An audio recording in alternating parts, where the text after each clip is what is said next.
Yeah, this claim about elitism. Sam Harris wrote an article. It's in Newsweek, and I won't go into it in great detail.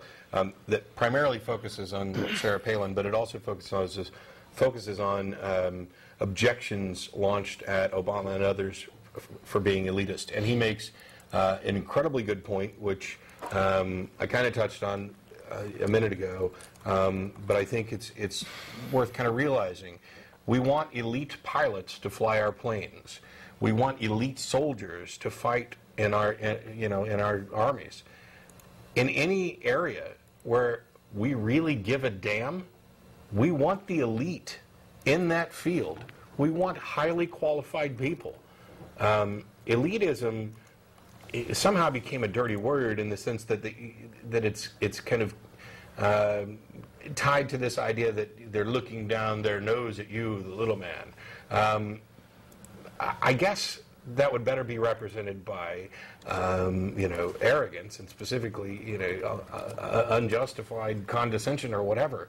But the fact that somebody is qualified in an area, be it a political area or a scientific area or a particular field, you want your elite athletes to go to the Olympics to represent your country. This idea of having some expertise, man, that's something that we should be lauding, and that's something we should be striving for.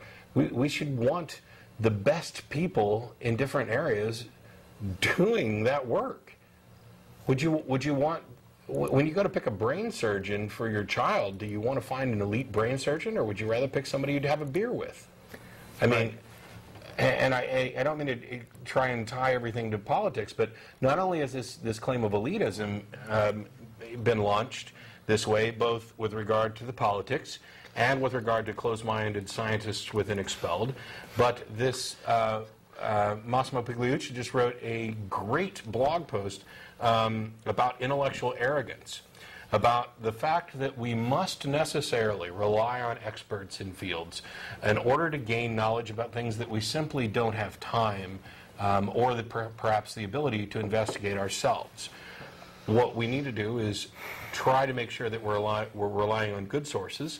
The peer review process is demonstrably one of the best ways of making sure that the information you're getting best represents the best knowledge and understanding of the best in those fields. And when people come along and say, well, science gets it wrong sometimes, or I just don't trust him, or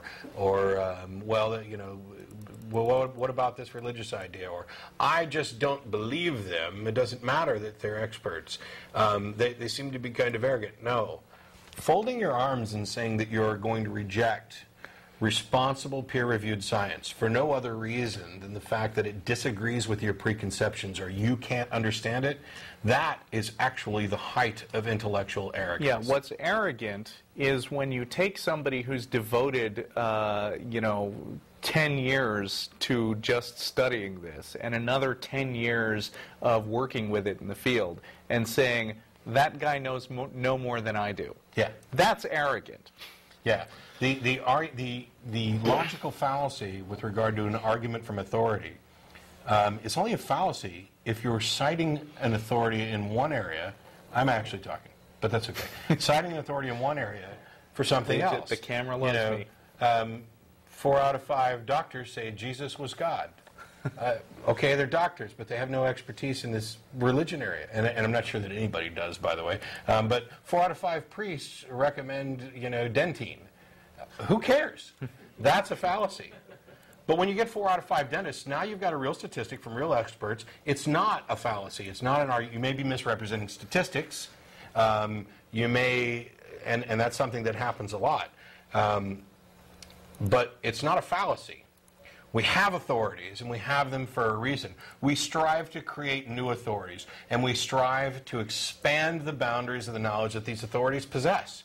To shrug it all off just because you don't want to believe it or you can't understand it, that's intellectual arrogance of the highest order.